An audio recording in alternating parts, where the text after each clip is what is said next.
त्योहारों के बाद से मतलब कि छठ महापर्व के बाद से शराबबंदी कानून को लेकर एक विस्तृत समीक्षा करेंगे। यह बात मुख्यमंत्री नीतीश कुमार बोल रहे हैं। पिछले कुछ दिनों से लगातार विपक्ष कई प्रकार के आरोप लगा रहा है और अब उन आरोपों पर जब नीतीश कुमार जी से सवाल पूछा गया तो उन्होंने कहा है कि यह गलत बात है और जो लोग ऐसा धंधा कर रहे हैं, अवैध शराब का धंधा कर रहे हैं, उन पर कार्रवाई और तेज की जाएगी और एक कैंपेन चलाया जाएगा और त्योहारों के बाद से विस्तृत समीक्षा के लिए एक बैठक की जाएगी। अब नमस्कार, मेरा नाम है मोहित कुमार सिंह और आप जनता जंक्शन देख रहे हैं।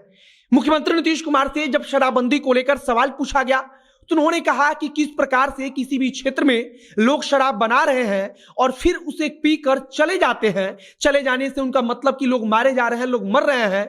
इसको लेकर उन्होंने कहा कि त्योहार के बाद से कैंपेन वैसे भी चलाया जा रहा है, लेकिन छठ महापर्व के बाद से कैंपेन को और अधिक तेज किया जाएगा, मतलब कि लोगों में जागरूकता फैलाई जाएगी।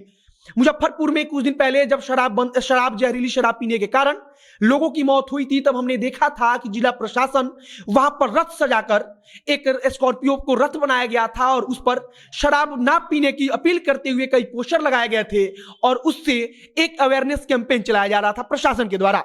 अब इसी प्रकार से नीतीश कुमार का कहना है कि त्योहारों के बाद से मतलब कि जब छठ वगैरह जब बीत जाएगा उसके बाद से पूरे राज्य में एक कैंपेन चलाया जाएगा। इसके अलावा जो धंधेबाज हैं, जो माफिया जैसे लोग हैं, जो अवैध रूप से शराब का धंधा कर रहे हैं, उनके खिलाफ कार्रवाई को और कड़ी की जाएगी, कार्रवाई तेज की जाएगी।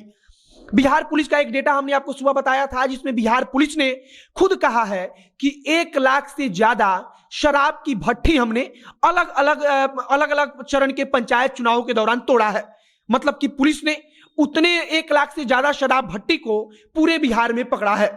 अगर इसका औसत निकाला जाता है तो यह औसत एक पंचायत पर 25 का होता है। इधर बिहार सरकार में मंत्री, आबकारी मंत्री, उनसे जब सवाल पूछा गया तो उन्होंने कहा कि जो कानून था शराबबंदी वाला, उसे सर्वसम्मति से पास किया गया था। विधानसभा में जब पारित किया गया था तब पक्ष और विपक्ष दोनों लोगों ने इसका साथ दिया था।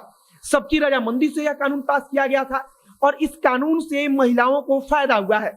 हालांकि उन्होंने विपक्ष की उस मांग को लेकर कहा कि अगर विपक्ष चाहता है कि अब एक सर्वदलीय बैठक बुलाई जाए और कानून को लेकर बातचीत की जाए, कैसे कानून को और सख्त किया जाए या कानून के पालन में क्या खामियां रह जाती हैं, इसको लेकर चर्चा की जाए, तो हम उसके बारे में सोचेंगे। मतलब कि त्योहार के बाद हो सकता है कि सरकार की तरफ से एक सर्वदलीय बैठक बुलाई जाए जिसमें शराबबंदी को लेकर चर्चा हो सकती है। इसके अलावा मुख्यमंत्री नीतीश कुमार यह साफ कह चुके हैं कि जब त्योहार बीत जाएगा, मतलब कि छठ महापर्व बीत जाएगा, उसके बाद एक कैंपेन चलाया जाएगा, बड़ा कैंपेन चलाया जाएगा लोगों में अवेयरनेस के लिए, लोगों को इसके खिलाफ जागरूक किया जाएगा। इसके अलावा जो धंधेबाज हैं उनके खिलाफ जो भी कार्रवाई चल रही है उसे और अधिक तेज किया जाएगा। मुख्यमंत्री नीतीश कुमार ने आज मीडिया से बातचीत करते हुए यह भी कहा कि शराबबंदी कानून लागू होने के बाद से लोग पकड़े जा रहे हैं। अगर शराब का ऐसा व्यापार चल रहा है तो पुलिस तो कार्रवाई कर रही है और इस कार्रवाई को हम और अधिक तेज करेंगे।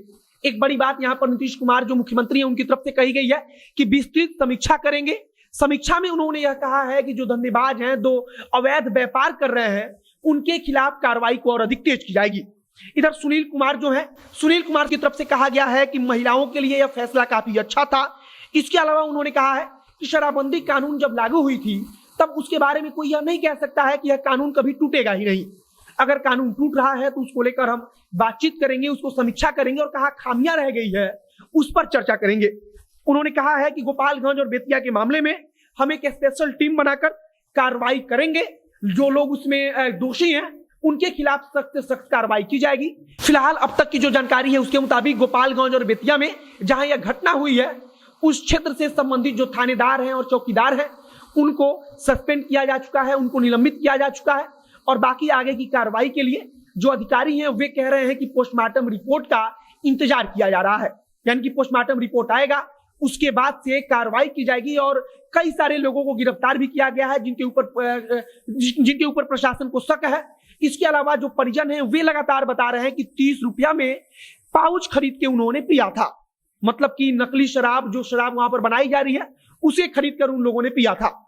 फिलहाल अब विपक्ष का जो दबाव है वो कहीं ना कहीं ऐसा लग रहा है कि सरकार पर हावी हो रहा है और सरकार एक प्रकार से यह मान रही है कि शराबबंदी असफल है, शराबबंदी उतनी सफल नहीं है। और इसी के बारे में मुख्यमंत्री कहते हैं कि त्योहारों के बाद से, पर्व के बाद से, छठ महापर्व के बाद से एक विस्तृत समीक्षा की जाएगी, कहां गड़बड़ी हो रही है उसको लेकर समीक्षा की जाएगी। आगे अगर कुछ नई जानकारी आती है तो उसे हम आप तक पहुंचाएंगे। इस वीडियो को यहीं समाप्त करते हैं। कैमरे के पीछे ओम प्रकाश खड़े हैं और मैं मोहित कुमार सिंह। बहुत बहुत धन्यवाद।